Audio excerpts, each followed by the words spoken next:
Before I built this modular synthesizer, I didn't have a good understanding of electronics, even though I took a class called electronics in college.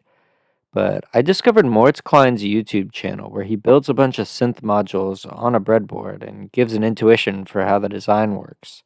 He makes it look really easy and it convinced me to build one. But hey, I'm a software engineer. Doing anything besides typing on my custom $500 Cherry MX RGB keyboard makes me horribly ill. It's coincidentally the same way that going outside makes me feel. So I thought I should avoid doing any real work and just try to simulate a modular synthesizer with software.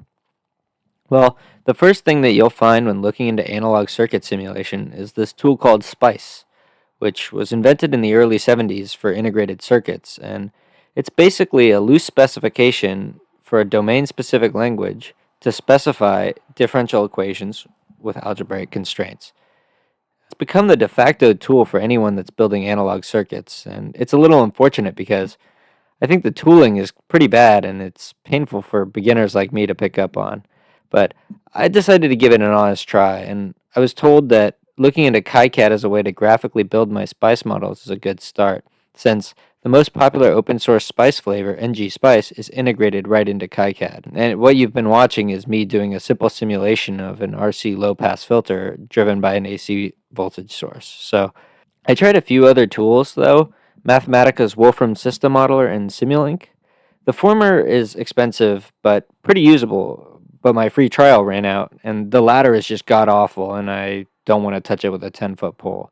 But I finally gave up on this weird belief that I needed to use a shotgun to hammer a nail and found Circuit.js, which has the best interface out of every tool I tried, and it runs in the browser. It's super fast to prototype something and simulates in real time.